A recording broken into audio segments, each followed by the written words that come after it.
Hola, hola. Bienvenidos a una emisión más de este podcast Soy Mamá y ahora qué. ¿Cómo te fue la semana pasada con el reto de identificar las cosas en las que estabas compitiendo con otras personas, ya sean papás o personas en general?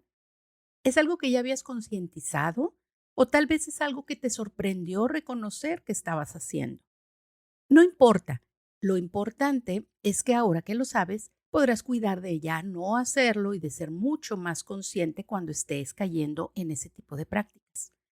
Después de escuchar este episodio que vamos a tener hoy, me encantará que te tomes un tiempo para que me platiques y me digas cómo has estado adoptando algunos de estos consejos, de estos programas, para que platiquemos y para que me digas específicamente qué de esto te ha servido y qué te faltaría o qué te gustaría que habláramos más a detalle. Estoy trabajando en el programa de cierre de esta temporada y me encantaría incluir algunos de los comentarios que ustedes me hagan. Así es que tómate un minuto y ya sea escríbemelo ahí en los comentarios de YouTube o mándamelo por redes sociales o si lo escuchas en Apple también puedes poner comentarios, puedes poner valoraciones del programa, lo cual me serviría mucho para poder seguir haciendo un buen trabajo para ustedes. Bueno, así es que síguenos en redes sociales, ahí también me puedes mandar comentarios, mensajes, preguntas, etcétera, y de esa manera nos mantenemos en comunicación. Pero bueno, entrando ya en materia, el consejo de esta semana consta de muchas partes. Son bastante parecidas, pero tienen sus detalles particulares y por eso decidí separarlas o individualizarlas. Y dice así, no los adelantes, compares, presumas, expongas, humilles, ofendas, menosprecies o balconees. Ninguna de estas cosas es algo que nutra el corazón de tus hijos, por el contrario, lo destruye. Muchas de estas cosas las hacemos inconscientes o con la tan famosa que se usaba mucho, no sé, en los 80s, 90s, el refuerzo negativo, ¿verdad? Que al decirles cosas negativas o retarlos de forma con cosas negativas pudiéramos hacerlos que salieran adelante. Pero realmente eso lastima más de lo que funciona. Así es que nos vamos a ir por partes. Número uno, no los adelantes. ¿A qué me refiero con esto? Bueno, me refiero a que a veces en nuestro afán de que nuestros hijos crezcan, queremos adelantarlos a que vivan experiencias o hagan cosas que están definidas para una etapa de la vida diferente, pero que por alguna razón nos haría quedar muy bien si ellos lo hicieran antes, aun cuando esto pudiera ser perjudicial para ellos. Primero que nada, el vivir, el vivir esperando que llegue la siguiente etapa es algo dañino y doloroso para nosotros como padres, porque no disfrutamos lo que estamos viviendo en ese momento. Y es un hecho que 20 años después lo vamos a añorar. Y yo se los puedo decir en carne propia. Ya hemos hablado precisamente de ese como uno de los principios o filosofías maternas. El disfruta lo que estás viviendo, planea para la siguiente etapa, pero disfruta mucho la que estás viviendo en este momento. Entonces, no los adelantes. ¿Y cómo podemos ver esto? Bueno, tú dime si no es cierto lo que te voy a decir ahorita. Cuando recién nacen, deseamos que ya duerman toda la noche. Luego, que ya gateen. Luego, que ya caminen. Luego, que ya coman solos. Luego, que ya hablen. Yo empecé con esa euforia de querer más y más con mi hija, obviamente con Ana Sofía, que era mi primera experiencia. Y entonces yo quería que ella y todos los papás vemos a nuestros hijos como sobresalientes, como son tan inteligentes. Y es que de hecho los niños son muy inteligentes. Así es que a los 2 años de edad yo ya le estaba enseñando las letras y los números. Y ella, claro que se los aprendía porque tienen la capacidad. Entonces para mí era un orgullo y literalmente tengo que confesar que era un orgullo porque no lo estaba haciendo por ella, sino por mí, que a esa edad ella, a donde fuera, identificara letras y números y la gente lo viera y dijera, wow, qué niña tan inteligente, está muy chiquita para saberse las letras. Y claro, eso a mí me hacía quedar súper bien y yo lo podía presumir, pero lo disfrutaba, ¿verdad? Como un pastel de chocolate delicioso. Un día, una buena y sabia amiga se atrevió a decirme, y digo se atrevió porque corrió el riesgo de que yo me ofendiera, de que yo la menospreciara, la rechazara, y por eso la califico de buena y sabia. Pero se atrevió a decirme que no era bueno lo que yo estaba haciendo. Y les voy a decir cuál es la diferencia. Hay niños que lo demandan, que lo están buscando, pero en el caso particular mío, yo me ponía con ella a hacer juegos y ejercicios de que aprendiera las letras. O sea, en lugar de jugar a lo que sea que fueran los juegos de esa edad, yo me ponía a jugar con ella a que aprendiera letras, con mantelitos, con mesas, con juguetes, con cuadritos, con lo que sea. Entonces, ella me habló, mi amiga, de que no era el tiempo de atender la parte de la lectoescritura, sino que era el tiempo de que ella tuviera otras situaciones de aprendizaje que ni siquiera yo había considerado. Por ejemplo, me habló de la motricidad fina y gruesa, me habló de habilidades de socialización, de habilidades de lenguaje, de aprender a interactuar con otras personas, comenzar a alejarse poco a poco de mamá y de muchas otras cosas. Me habló también de esas cosas que son importantes para niños de 2 años que aprendan, en lugar de que estemos enfocados en que aprendan letras y números. Eso ya vendrá en otra etapa. Cuando ella me lo dijo, y les reitero, fue sabia, fue prudente, yo entendí y agradecí profundamente el consejo que ella me dio. Eché los motores en reversa y comencé a enfocarme en lo que era más conveniente para mi hija. Con el tiempo confirmé lo sabio de este consejo y el bien que ella me hizo al dármelo, porque cuando mi hija llegó al kinder a aprender las letras y los números, tuvo un excelente tiempo, disfrutó mucho su kinder, a diferencia de Pepito, vamos a llamarlo Pepito, que como llegó al kinder y su mamá ya lo había adelantado y ya se sabía todas las letras y los números y los colores y las estos y los otros, Pepito se convirtió en un niño problema en el salón. ¿Por qué? Pues porque ya se sabía todo, se aburría y causaba problemas. Entonces, ahora yo me atrevo a darte el mismo consejo.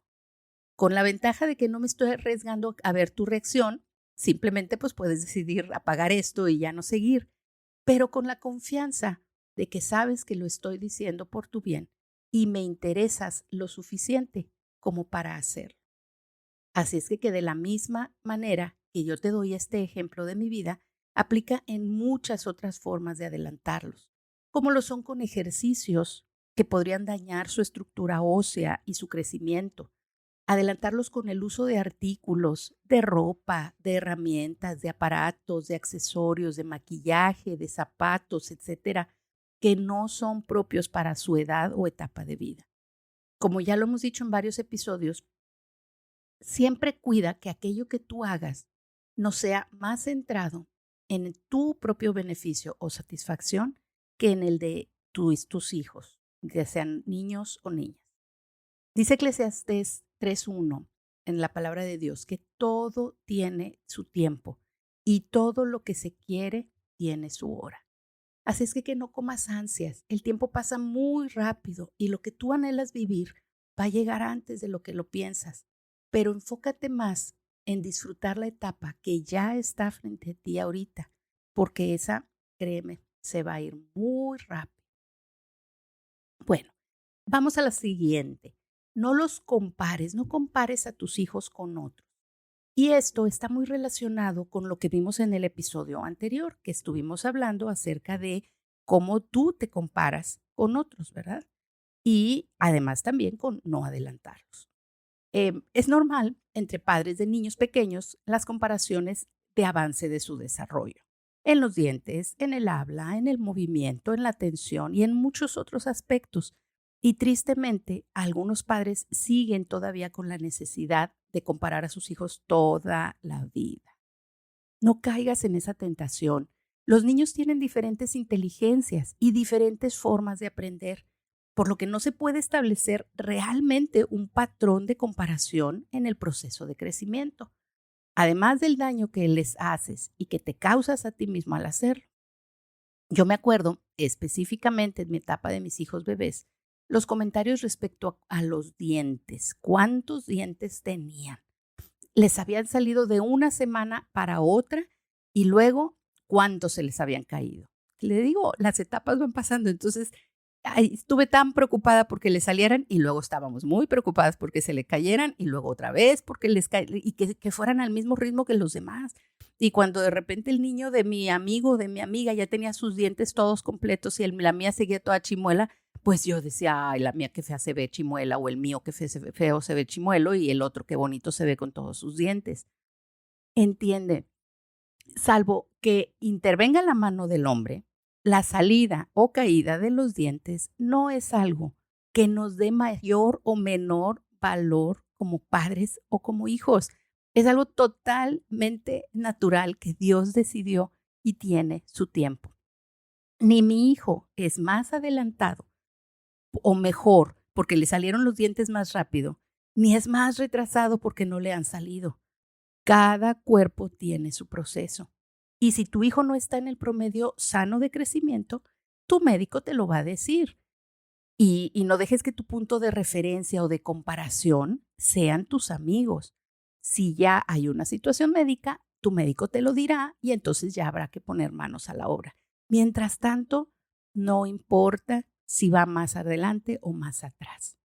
Eso te daña a ti y también daña la amistad que puedas tener con esos papás. Como ya lo hemos comentado en otros puntos, siempre va a haber gente con más y gente con menos cosas, con más habilidades, con más cualidades o con menos, para nosotros, cuando la comparación es favorable, pues el sentimiento es muy positivo, pero cuando no lo es, el daño puede ser muy fuerte. Y a veces es un daño que no tiene fundamento ni verdad alguna. Entonces, lo más sano, según mi experiencia, es que te compares contigo mismo y con lo que Dios te ha dado. Enseña a tus hijos desde pequeños a que todo lo que tienen es de parte de Dios, que cada uno de nosotros somos responsables delante de Dios de los talentos que Él nos ha dado y cómo los hacemos producir, que no son para competir, sino para complementarnos con los talentos que tienen otros y que juntos los usemos para honrar a Dios. Recuerda que lo más valioso es lo que siembras en el corazón de tu hijo. Cuando lo enseñas a ver las cosas de esta manera, le estarás dando la oportunidad de sobresalir ante sus propios ojos, al disfrutar de sus logros sin compararlos con los de los demás. Y eso es verdaderamente lo que alimenta su autoestima. La comparación correcta, según lo que yo te puedo aconsejar y decir de mi experiencia y de lo que he aprendido, es con lo que tú podías hacer antes y ahora puedes hacer. Entonces tú puedes decirle a tus hijos, estás creciendo mucho porque antes no podías andar en bici y ahora sí. Pero no decirle, estás creciendo porque tú sí puedes andar en bici y tu hermano o tu vecino o tu primo no. La comparación es innecesaria y daña la relación precisamente con su hermano, con su vecino o con el primo con el que lo estás comparando. Por cierto, entrando en ese territorio, por favor, elimina de tu repertorio las comparaciones entre hermanos. Definitivamente son algo de lo más dañino que puedes hacer. Decir que uno es mejor o peor que otro es establecer y fortalecer una rivalidad que de por sí ya existe naturalmente. Tu trabajo no es ponerlos en competencia, sino es enseñarlos a verse como compañeros de equipo que deben ayudarse y apoyarse para beneficio de todos, de toda la familia. Y otra vez hago referencia a Eclesiastés porque es un libro de mucha sabiduría en donde el predicador aprendió en cabeza ajena y nos está compartiendo para que nosotros no tengamos que vivir eso. Y él habla muy claro de este concepto diciendo, mejores son dos que uno, porque si cayere, el uno levantará a su compañero. Y si otro agrede a uno, su compañero vendrá a ayudarlo y serán 2 contra 1. Así es que si tus hijos se sienten en constante comparación y competencia, ya sea entre ellos o con otros, va a ser muy difícil que ellos establezcan relaciones profundas y cercanas porque van a ver a los demás como rivales. Y entonces, si se caen, pues no lo levantan, al contrario, disfrutan que se cayó. Y si alguien ataca al otro, pues en lugar de ayudarlo, va a ayudar a atacarlo para que caiga más rápido. Y definitivamente no creo que eso sea lo que tú estás buscando que haya en el corazón de tus hijos. Yo no puedo imaginar algo más triste que ver, o sea, que los papás vean una relación de rivalidad entre hermanos, una relación como la que tuvieron Jacob y Esaú en el libro de Génesis, que tantas veces hemos puesto como un ejemplo de lo que no se debe de hacer. Así es que por favor, no los compares. Muy bien, vamos al número 3. No los presumas. Y sé que esto, bueno, es casi imposible. Así que por eso es necesario acotar a qué me estoy refiriendo con esto. El diccionario define claramente presumir como exhibir con orgullo una cualidad o algo que se tiene o se hace. Entonces, para mí la palabra es orgullo, la actitud que refleja el corazón cuando tú estás hablando de aquella cosa que tanto gusto te da. Como todo en esta vida, lo importante es lo que hay en nuestro corazón a la hora de hacer cualquier cosa. En este caso, la actitud no debe ser de presunción en sí misma. Es decir, la intención de lograr que todos me vean, me admiren, me envidien por aquello que yo tengo o que yo hago, y a veces ellos no. Eso es lo que no es correcto. La recomendación es que te abstengas de este tipo de comentarios y va en 2 sentidos básicamente. Bueno, en muchos realmente. Una persona presumida no es bien recibida y yo creo que eso no tiene más explicación, no necesita más detalle. Una actitud de presunción se transmite inherentemente a los hijos y ellos la replican abiertamente. Decía una persona con mucha sabiduría que en muchas de las ocasiones los hijos son por fuera lo que los padres son por dentro. Así es que aunque algunos de nosotros hayamos aprendido a, entre comillas, disimular nuestras actitudes o intenciones de presumir, los hijos lo perciben y las expresan abiertamente. Entonces, mejor cuídate de no tener esas actitudes para que tus hijos no las repliquen abiertamente. Una persona presumida con frecuencia atrae malos sentimientos de los demás e incluso deseos de que tengan daño. Entonces, realmente no creo que eso sea lo que tú quieres obtener cuando comentas aquello que te hace tan feliz. Que los demás quieran que te pase algo malo, pues yo no querría estar atrayendo todo ese tipo de sentimientos. Y otro de los sentidos es que la actitud de presunción da pie a la soberbia, al menosprecio, a la arrogancia. Y todas estas son cosas que Dios rechaza y que nos advierte que nos van a llevar a un final muy triste. Dice en Proverbios tantos y tantos pasajes hermosos, pero quiero compartir con ustedes estos 3. Dice, el temor de Jehová es aborrecer el mal, la soberbia y la arrogancia, el mal camino y la boca perversa aborrezco. Así es que creo que aquí viene muy claramente la presunción, la soberbia, la arrogancia y el mal camino y la boca perversa aborrezco, dice Jehová. Otro dice, cuando viene la soberbia, viene también la deshonra, mas con los humildes está la sabiduría. Y dice otro también en Proverbios, ciertamente la soberbia concebirá contienda, mas con los avisados está la sabiduría. Entonces nos está constantemente advirtiendo, no te creas mucho. La soberbia es creerte por encima de los demás. No te creas mucho, no abrigues o acostumbres tener estas actitudes en tu corazón. Y si la actitud no debe de ser la de presunción en sí misma, bueno, entonces, ¿es posible presumir sin tenerla? Yo creo que sí. Y tiene que ver con el corazón, ya lo hemos estado diciendo, y es en este caso con algo como también dice la Biblia, la palabra dicha como conviene. Cuando las frases que decimos no son sabias y cuidadas, el resultado puede dañar mucho más que bendecir o construir. Por lo que cuando tú hagas un comentario de alabanza a algunos de tus hijos, es necesario que cumpla con varios filtros.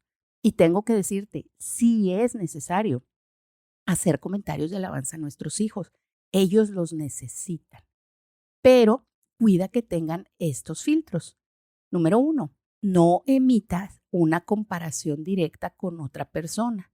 Es decir, mi hijo es mejor que el tuyo al hacer esto y esto. Mejor puedes decir, perdón, me alegra ver cómo mi hijo ha ido avanzando en esto. Antes batallaba para hacerlo. De esa manera, yo no me estoy enfocando en la diferencia que hay entre tu hijo y mi hijo. Me estoy enfocando en decir que estoy contenta por el avance que mi hijo ha tenido con respecto a sí mismo, que es algo que ya hablamos en la parte de no compararlos, ¿verdad? Entonces, otro filtro es que la intención no sea tu propia alabanza.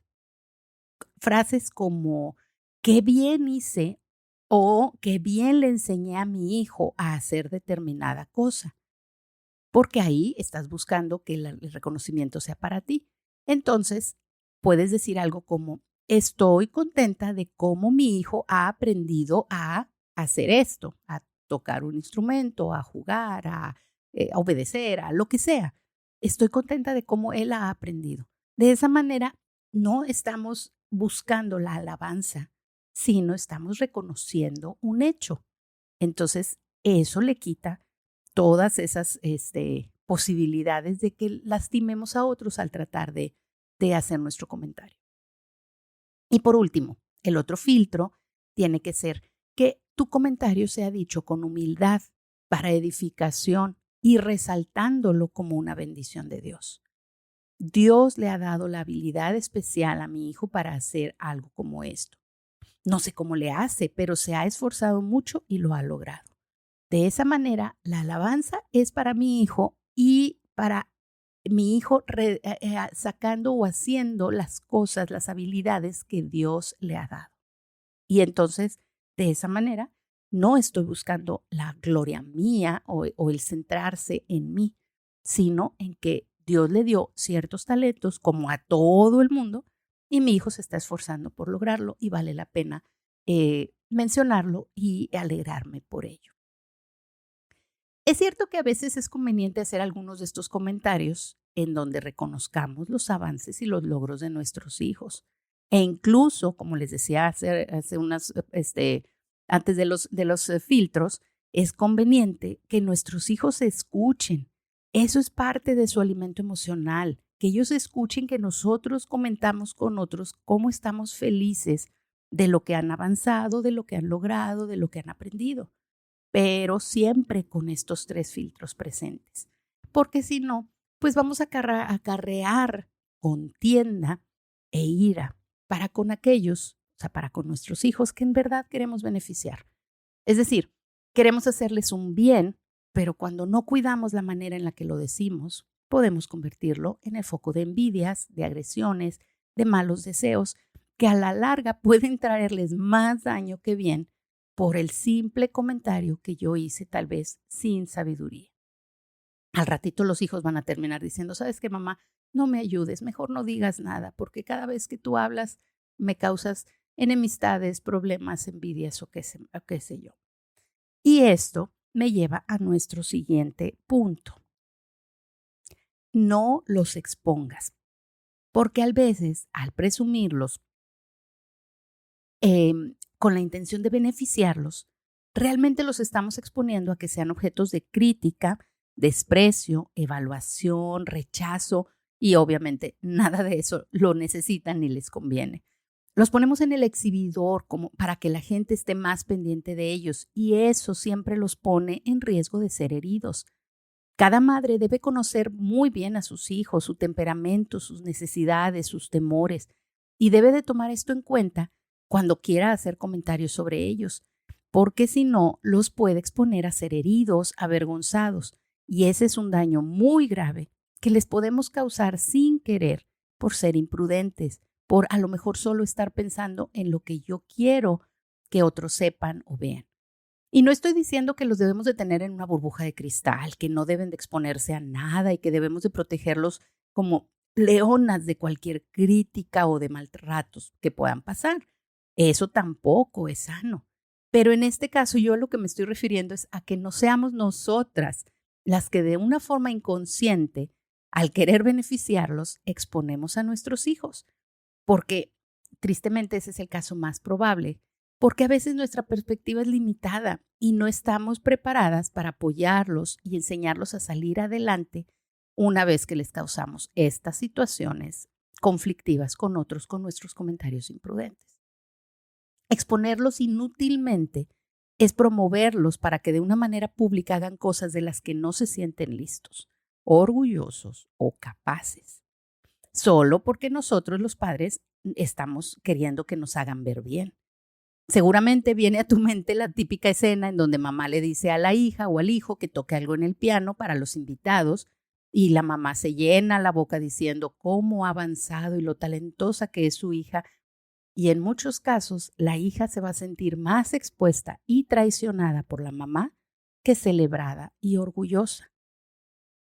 Puedo elaborar muchísimo a este respecto, pero estoy segura que ya entendiste el concepto básico de este consejo. Así es que, por favor, no los expongas y cuida su corazón. Vamos al que sigue y es no los humilles. Y si te das cuenta, todos estos detalles, todos estos consejos en este mismo sentido parecen muy similares, pero tienen sus detalles que los hacen diferentes y por eso los quise separar. Pero a la vez todos estos se van uniendo y relacionando.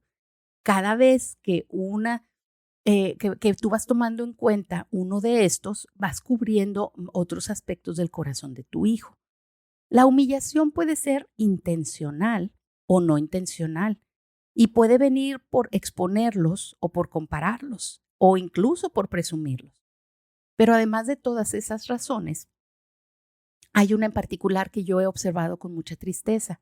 Es la manera de regañarlos o hablarles en público. Por ejemplo, regañarlos de una forma tal que se sienten públicamente humillados por lo que hicieron y que les dé vergüenza y hacerlos hacer eso de manera intencional para que no lo vuelvan a hacer. Conozco padres que lo hacen así, ¿verdad? Que se sienta tan mal que no lo vuelva a hacer. Y para que todos sepan que yo sí regaño a mis hijos y no voy a tolerar nada. Déjame te digo que eso no funciona. Tal vez tu hijo no va a volver a hacer aquello por lo que lo regañaste. En ese aspecto sí funciona. Pero no va a ser por obedecerte. Va a ser por temor a tu reacción, por temor a ti. Y créeme, eso no es nutrir el corazón de tu hijo, es destruirlo. Eso no es educarlo, es manejarlo en un concepto o en una especie de reino del terror, ¿verdad? En donde tienen miedo de lo que hagan por las consecuencias que les puedan venir y no porque entienden que aquello no es correcto de hacer. Otra cosa, por ejemplo, es decirles algún sobrenombre o algún calificativo especial que los haga sentir avergonzados y que de esa manera los tienes controlados o amenazados, ¿verdad? Tristemente eso pasa y lo he visto. Pueden ser incluso padres que les hablan a maldiciones, ¿verdad? Y que pues con eso hacen que los hijos se sientan humillados porque dicen, pues ese es el concepto que mi padre tiene de mí. Hacerlo de manera intencional los lastima doblemente. Es decir, una cosa es que lo hagas sin darte cuenta, pero cuando lo haces de manera intencional, es doble el daño. Y yo sé que es una tentación, porque a veces parecería que lo están pidiendo a gritos. Yo lo he vivido, pero nosotros somos los adultos, los responsables de nuestras reacciones y debemos evitar esto a toda costa. Con respecto a las humillaciones no intencionales, debemos de cuidarnos de ellas y aprender a identificarlas.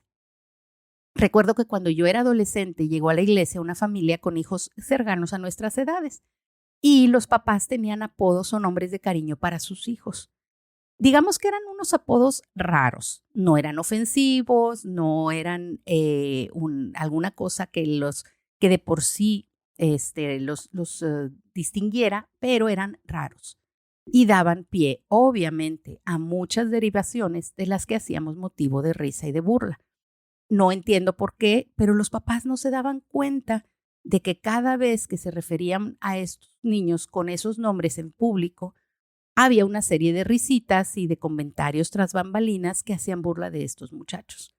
Los papás no lo hacían a propósito, eran nombres de cariño que ellos le habían puesto a sus hijos, pero ya sus hijos habían crecido y a esa edad los niños son, y puedo decir que incluso yo creo que podría incluirme si éramos crueles por naturaleza. Así es que cuando iban a nacer nuestros hijos, y supongo yo que a ti te pasó exactamente lo mismo, pasamos horas y horas buscando nombres apropiados para nuestros hijos y parte del proceso eran las posibles derivaciones de los nombres, cómo podrían decirles en la escuela para burlarse, cómo podrían hacer los diminutivos y todo, cosas que después les fueran a causar problemas. Son cosas que pueden marcarlos para el resto de sus vidas. Y es, en la medida de lo posible, tratar de evitarlo. Otras formas de humillarlos sin intención, y obviamente todas estas dependen de la personalidad de tus hijos y de las culturas familiares que ustedes tengan, es con la manera de vestirlos, arreglarlos o de no arreglarlos, ¿verdad? En los dos sentidos funciona. Niños que nunca andan peinados o que andan con cortes de pelo raros o trasquilados, que siempre andan chorreados o sucios, que no los dejan hacer cosas normales de otros niños, como jugar con tierra, con pelotas, comer dulces, cosas así. Insisto, estos son ejemplos que yo menciono tal vez al aire y son posibles fuentes de humillación. Puede ser que sí, puede ser que no. Simplemente estoy tratando de decir que a veces hay muchos detalles que no cuidamos y que necesitamos observar para porque a veces en el afán de cuidar a nuestros hijos, pues podríamos estar ignorando estos detalles. Bueno, sigamos adelante porque el tiempo se nos está yendo. No los ofendas. Ok, ¿a qué me refiero con esto? Hablamos un poco de no ofenderlos en el punto anterior, cuando mencioné de que les hablabas en público de una forma fea o los calificativos con los que nos referimos a ellos, o cuando los consideramos capaces de hacer cosas o cuando no entendemos que están creciendo y cambiando de etapa y los seguimos tratando como niños pequeños. Otra forma de ofenderlos es la forma en la que los regañamos, sobre todo frente a los demás, pero también en privado o incluso frente a sus hermanos. Los ofendemos a veces en la forma en la que les decimos las cosas o les preguntamos sobre sus prácticas o pecados. Y noten que dije la forma, porque hay momentos en que debemos de confrontar. Y eso es preguntar directamente, señalar malas prácticas y en el fondo no es ese el problema. Tenemos que entender que la forma no debe ser con juicio o condena por anticipado. Es decir, dando por hecho que las cosas son como nosotros las vemos. Yo me he encontrado en no pocas ocasiones que asumo demasiadas cosas respecto a las intenciones de las acciones de mis hijos y a cómo yo las veo y me lanzo con juicios de valor sin tener toda la información. En varias ocasiones he visto la manera en la que mis hijos se sienten lastimados por implicaciones que yo hago al regañarlos y dar por hecho que tuvieron una mala intención o una mala conducta. A veces, al sentirse así, la ofensa no les permite seguir hablando del tema y se cierran o bloquean. En esos momentos, nuestro trabajo se complica mucho más porque tenemos que, número uno, identificar qué fue de todo lo que le dije, lo que lo ofendió. Identificar cuáles fueron mis percepciones o conclusiones erróneas que lo lastimaron y trabajar en volver a abrir el puente de comunicación con ellos para poder curar la herida, restaurar la relación y la comunicación y por último aprender la lección. Entonces, me ha pasado más veces de las que yo quisiera y por eso te quiero compartir esto. Ten cuidado de no ofenderlos. No quiere decir otra vez, como dije hace rato, que tenemos que tratarlos con algodones y en una burbuja de cristal. No es así. Otras veces la ofensa las hace a ellos defenderse y agredirnos a nosotros, lo cual es una reacción normal. El ser humano por naturaleza se defiende cuando se siente lastimado. Por eso es necesario que nosotros seamos guiados por el Espíritu Santo de Dios para no reaccionar lastimando cuando ellos nos agreden, porque eso va a ser un círculo vicioso dolorosísimo. Cuando ellos te dan la oportunidad de seguir hablando del tema, es muy valioso que reconozcas que tal vez tuviste juicios o conclusiones equivocadas y vuelvan a empezar la conversación escuchando primero la versión de tus hijos para que ellos sientan que antes de juzgarlos, los escuchas. No estoy otra vez diciendo de ninguna manera que los padres perdamos autoridad frente a nuestros hijos. Por el contrario, estoy diciendo que hagamos las cosas y que las hagamos correctamente para que podamos tener no solo autoridad, sino también el respeto de nuestros hijos. No estoy diciendo tampoco que siempre los hijos están bien, que no hacen nada mal, que ellos no se pasan de listos. Claro que lo hacen, ese es su trabajo. O bueno, al menos intentar hacerlo es su trabajo. Y nuestro trabajo es identificarlo y detenerlo. Pero lo que quiero dejar claro es que antes de llegar a conclusiones, juicios o en su caso castigos, debemos de escucharlos y ser lo suficientemente inteligentes como para discernir si las cosas que dicen son verdad, si sus intenciones fueron inapropiadas y, como dijimos en los primeros episodios, distinguir entre rebeldía, que es la desobediencia clara y directa a la autoridad, o imprudencia, ignorancia, como le quieras llamar, que es algo por lo general propio de la edad. Piensa en las veces que tú mismo o misma te has sentido ofendidos por la manera en la que tus padres te tratan o piensan de ti. ¿Cuántas veces te sentiste lastimado o lastimada porque te creyeron capaz de hacer o de intentar hacer algo que en realidad no sucedió así, pero no te dieron ni siquiera la oportunidad de explicar o aclarar? No quiero abundar más en este tema. Tal vez más adelante lo podemos retomar con otros consejos, pero sí quiero decir que en carne propia yo he experimentado la bendición de esta práctica. Cuando mis hijos ven que yo estoy dispuesta a reconocer mis errores de juicio o mis conclusiones apresuradas, ellos desarrollan esa misma disposición. Y muchas veces, incluso en la misma conversación, veo inmediatamente el cambio de tono y la disposición que ellos tienen a seguir hablando cuando yo reconozco que tal vez me precipité.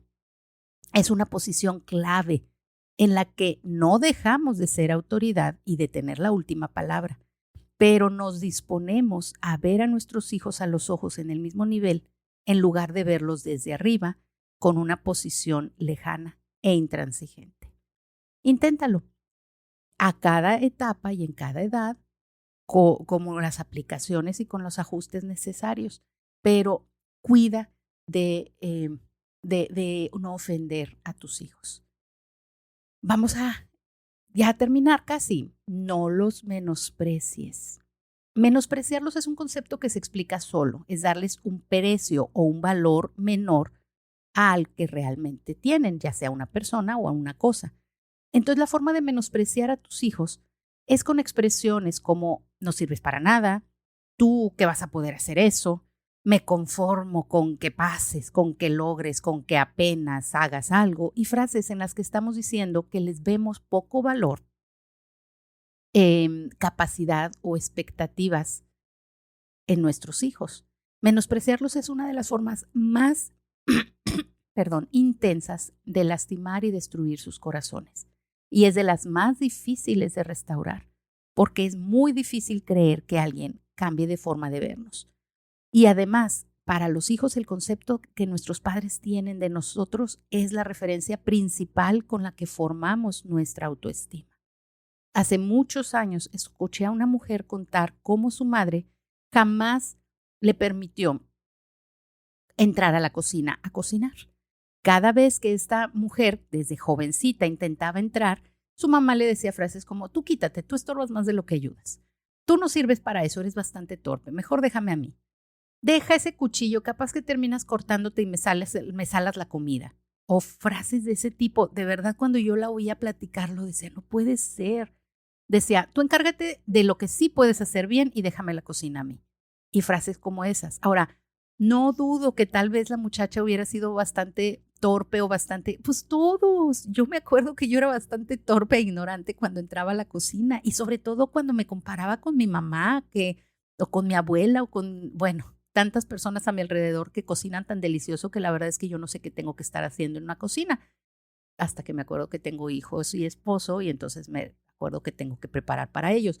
No soy lo máximo en la cocina, pero definitivamente si no soy lo máximo y encima me lo están recordando constantemente en un tono de humillación, de menosprecio, pues eso causa estragos.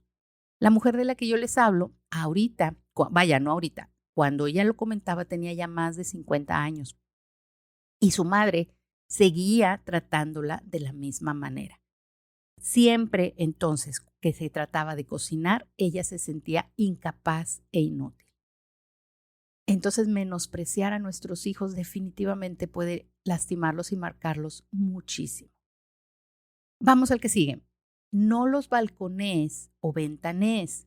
El concepto de balconear o ventanear, para los que no lo conocen o entienden esa palabra, porque a veces los conceptos cambian según las regiones y tenemos algunos escuchas en otros países de Centro y Suramérica, déjenme lo explico.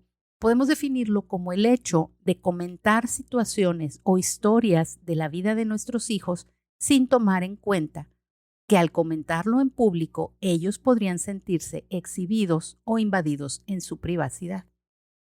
Y obviamente aquí me voy a meter en arenas movedizas porque muchas veces en este programa yo he hablado de experiencias, anécdotas o referencias a cosas de mis hijos.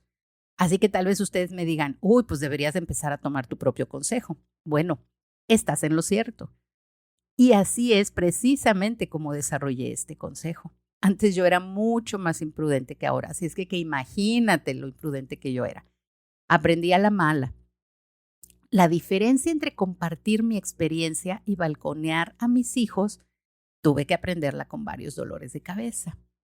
Así es que este es un buen momento para recalcarles y decirles que todos los ejemplos que yo menciono en estos programas, ellos los conocen y me han autorizado.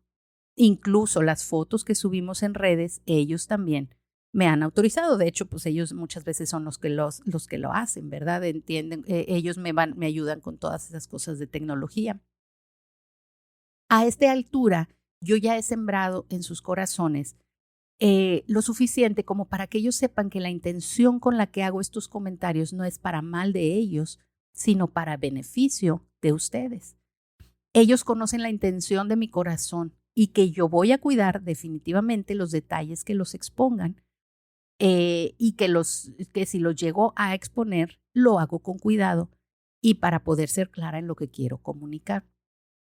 Ellos han aprendido a confiar en mí y han entendido que muchas veces estos ejemplos que yo doy de ellos es algo que pasa más de las veces que nos imaginamos en otras familias, solo que pues simplemente muchos no lo comentan.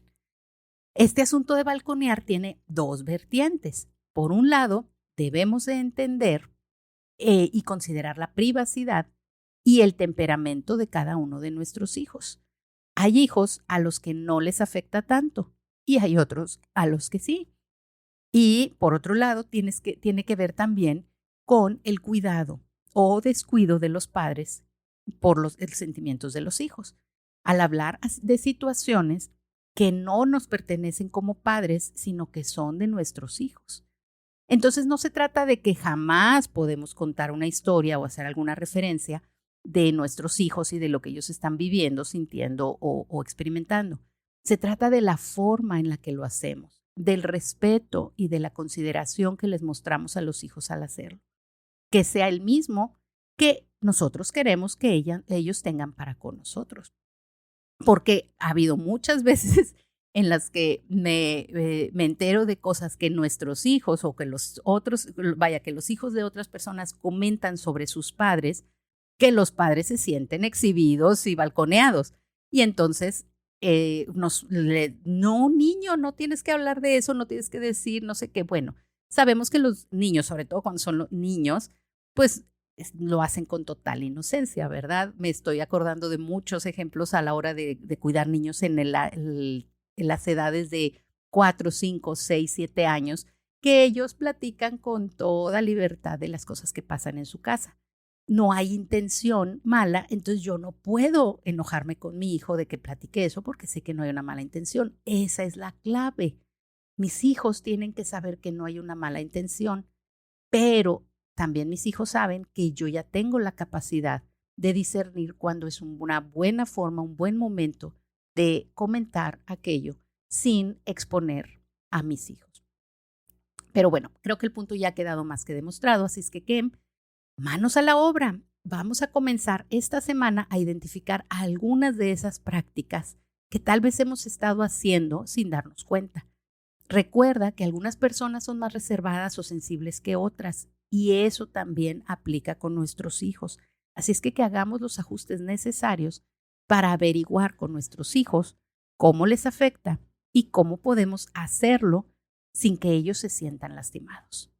El simple hecho de que tomemos en cuenta sus sentimientos ya estará nutriendo el corazón de nuestros hijos. Y esa es la clave. La próxima semana vamos a estar trabajando en otro consejo igualmente valioso. Pero por ahora, haz tu tarea de esta semana y comienza esa lista de cosas que debes de trabajar con tus hijos, ya sea para reforzar, para cambiar o para mejorar. Y recuerda que todo esto lo estás haciendo para nutrir el corazón de tus hijos.